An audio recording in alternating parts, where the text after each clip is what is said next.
أعوذ بالله من الشيطان الرجيم. بسم الله الرحمن الرحيم. اگر ہم دنیا میں اور اپنے اس معاشرے میں دیکھیں تو بہت ہی زیادہ لوگ ہیں جو کہ رزق کے لیے مارا مارا پھرتے ہیں، ایک طرف دوسری طرف پھرتے ہیں۔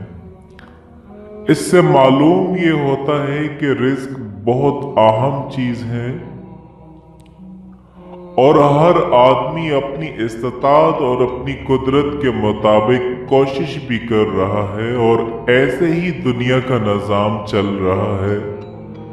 لیکن آج کے اس دور میں رزق کی ہر جگہ مسائل ہیں، ہر گھر میں مسائل ہیں۔ کسی انسان کے پاس اگر پیسہ زیادہ ہے تو وہ بزنس کرنا چاہتا ہے لیکن اس کے بزنس میں کامیابی نہیں ہو رہی، اور اگر کسی آدمی کے پاس ڈگریاں ہیں، اس کے پاس کسی چیز کی اچھی نالج ہے یا اس نے کوئی ہنر سیکھا ہوا ہے تو وہ بھی جاب کی تلاش میں ہے، لیکن مرضی کی اور اپنی ڈگری کے مطابق، اپنی نالج کے مطابق اس کو جاب نہیں مل رہی۔ یہی ہر دوسرے آدمی کی پریشانی ہے، لیکن یہ پریشانیاں آئے روز ختم نہیں ہو رہی۔ لوگ بڑے پریشان ہوتے ہیں، تو ان چیزوں سے چھٹکارا پانے کے لیے، ان مسائل سے نکلنے کے لیے آپ کو 5 کام کرنے ہوں گے۔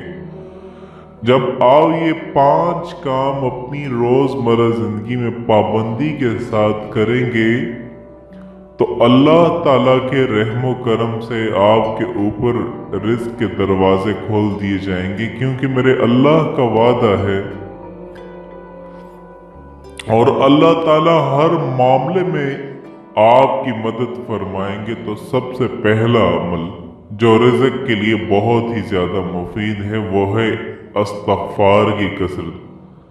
اللہ تعالیٰ قرآن کریم میں فرماتے ہیں استغفر اللہ ربکم انہ کان غفارا یرسل السماء بالدرارا، کہ اپنے رب سے اپنے گناہوں کی معافی طلب کرو، بے شک وہ بخشنے والا ہے۔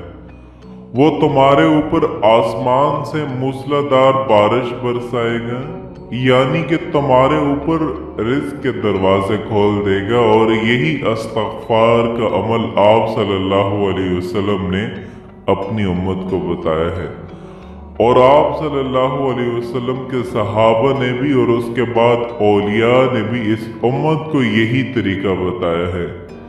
ان لوگوں کے پاس جب بھی کوئی رزق کی تنگی کی شکایت لے کر کے آتا، جو رزق کی اپنی تنگی کی شکایت کرتا، تو آپ انہیں یہی کہتے کہ استغفار کی کثرت کریں، استغفار کی برکت سے اللہ تعالیٰ آپ کے اوپر رزق کے دروازے کھول دیں گے۔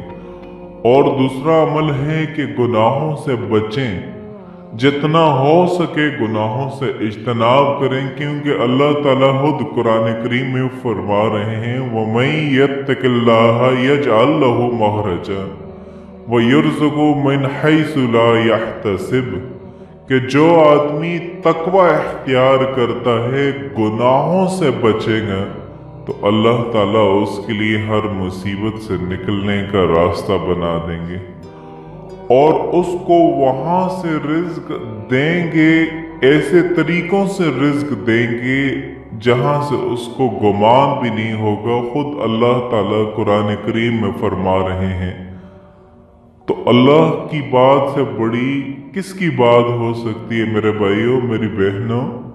ایک روایت میں ہے، یہ بات منقول ہے کہ آپ صلی اللہ علیہ وسلم کو یہ فرماتے ہوئے سنا گیا کہ اے لوگو، تم تقوی کو تجارت بنا لو تو تمہیں بغیر تجارت اور وضاحت کے رزق ملے گا۔ تمہارے تقوی کی برکت سے اللہ تعالیٰ تمہارے اوپر رزق کی دروازے کھول دے گا۔ تو گناہوں سے بچنے کا اہتمام کریں، یہ دوسرا عمل ہے۔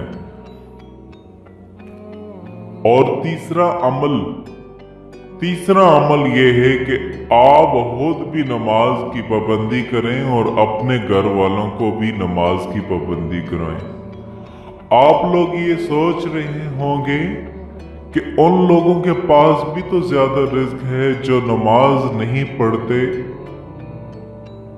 अक्सर जहन में आ जाती होगी ना बात ये वाली कि उन लोगों के पास भी अल्लाह पाक ने तो उनको बहुत ज्यादा दिया होता है जो नमाज नहीं पढ़ते। उनके पास होता है, लेकिन एक हकीकी मुसलमान के पास जो रिज्क आता है उसमें बरकत होती है। उसका रिज्क कभी भी गलत जानब नहीं लग सकता, हराम कामों में उसका रिज्क नहीं लग सकता। आप उन लोगों को ये तो कहते हैं कि वो फला लोगों के पास रिस्क बहुत है, वो नमाज नहीं पढ़ता, लेकिन कभी आप उससे पूछ करके तो देखें कि उसके रिस्क में बरकत कितनी है।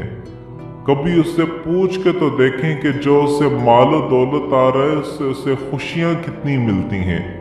हमारे पास लाखों ऐसे लोग आते हैं जिनके पास अल्लाह पाक ने उनको करोड़ अरबपति बनाया हुआ है, लेकिन आ करके रोना शुरू कर देते हैं। क्यों?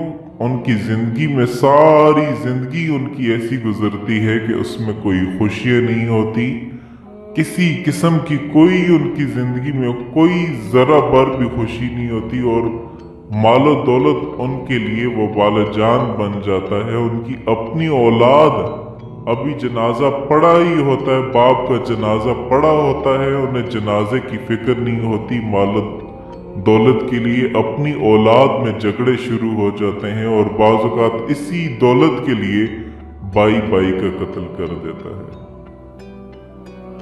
तो बरकत वाला रिज्क वही रिज्क है, उस आदमी के पास ही रिज्क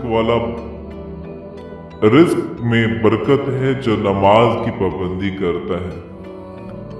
तीसरा अमल, नमाज की पाबंदी करें और अपने अहलो आयाल को भी नमाज की पाबंदी करवाएं, खुद भी पढ़ें, क्योंकि आपके घर वाले आपकी जिम्मेदारी में हैं। इसलिए अल्लाह ताला फरमाते हैं, वअमुर अहला बिस्सलाति वस्ताबिर अलैहा ला नस्अलुका रिज़्का नहनु रिज़्कु व आकिबतु लित्तक़वा, कि अपने अहलो अयाल को नमाज का हुक्म दीजिए और खुद भी इस पर जमे रहें। हम तुमसे रिज्क नहीं मांगते, हम ही तुमको रिज्क देंगे, और बेहतरीन अंजाम तकवा वालों का है। रवायात में आता है कि नबी अकरम सल्लल्लाहु अलैहि वसल्लम के घर वालों पर जब पर कोई तंगी पेश आती तो आप सल्लल्लाहु अलैहि वसल्लम अपने घर वालों को नमाज की ताकीद फरमाते थे। और चौथा अमल ये है कि अल्लाह ताला के ऊपर तवक्कुल करें। तवक्कुल कहते किसे हैं? कुछ लोग तवक्कुल को अपनी तरफ से मतलब बना लेते हैं। तवक्कुल का मतलब ये नहीं है कि बस आदमी बैठा रहे कि मुझे मिल जाएगा, ये तवक्कुल नहीं है।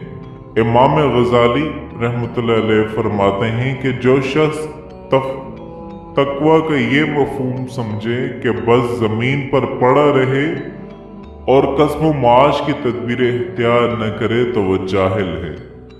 तकवा किसे कहते हैं कि आदमी अपनी पूरी कोशिश लगा दे, लेकिन कोशिश अपनी सर्व करने के बाद, पूरी कोशिश लगाने के बाद इस काम को अल्लाह की मर्जी पर छोड़ दे, इसको तवक्कुल कहते हैं। जितने भी आदमी के पास असबाब हैं उनको इख्तियार करें और सही तरीके से अपने असबाब को इख्तियार करे, उसके बाद इंजाम और रिजल्ट अल्लाह पे छोड़ दे। यह है चौथा अमल। और उसके बाद है पांचवा अमल जो निहायत ही अहम है, वो है रिज़्क के लिए वजीफा। तो रिज़्क के लिए बेहतरीन वजीफा यह है कि आप सल्लल्लाहु अलैहि वसल्लम से यह मनकूल है कि एक शख्स आप सल्लल्लाहु अलैहि वसल्लम के पास आया और उसने आप सल्लल्लाहु अलैहि वसल्लम से फक्र व फाका की शिकायत की कि मेरे ऊपर फाका है और मैं फ़कीर हो गया हूँ, मेरे पास रिज़्क की बहुत तंगी है। तो आप सल्लल्लाहु अलैहि वसल्लम ने कहा, सुभान अल्लाहिल अज़ीम व बिहम्दिही सुब्हानल्लाहिल अज़ीम अस्तगफिरुल्लाह, सुब्हानल्लाहिल अज़ीम व बिहम्दिही सुब्हानल्लाहिल अज़ीम अस्तगफिरुल्लाह। ये कलमा सुबह की नमाज के बाद 100 मरतबा पढ़ लेगा तो दुनिया जलील होकर तुम्हारे सामने आएगी।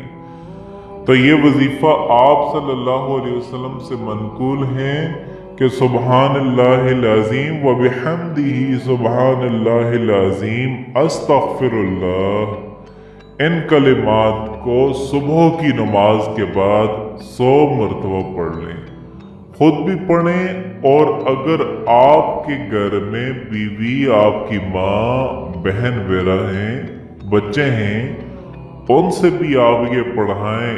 एक आदमी तो कम अज कम पढ़े 100 मरतबा इन कलिमात को पढ़े सुबह नमाज के बाद। सुबह फजर की नमाज जब पढ़ने, फर्ज पढ़ने के बाद इन कलिमात को 100 मरतबा पढ़ लें। सुब्हानल्लाहिल अज़ीम व बिहम्दिही सुब्हानल्लाहिल अज़ीम अस्तगफिरुल्लाह। तो आप सल्लल्लाहु अलैहि वसल्लम की ये फरमान है कि अगर आप इन कलिमात को पढ़ लेंगे तो दुनिया आपके पास जलील होकर के आएगी। मतलब ये है कि दुनिया आपको रिज्क वहां से मिलेगा जहां से आपका गुमान भी नहीं होता। तो अल्लाह पाक आपके लिए रास्ते खोल देंगे। ये 5 अमाल करे। अगर आपको रिज़्क की तंगी की शिकायत है तो ये 5 अमाल आप करने वाले बन जाएं। फिर आप देखें अल्लाह ताला आपके रिज़्क में कैसे बरकतें अता फरमाते हैं और आपके लिए रास्ते और असबाब कैसे खोल देते हैं। अल्लाह के ऊपर पूरा भरोसा रख के ये 5 काम करें। इंशाअल्लाह अल्लाह की मर्जी और अल्लाह की मंशा के जरिए से आपके लिए रिज़्क के तमाम रास्ते और दरवाजे खोल जाएंगे।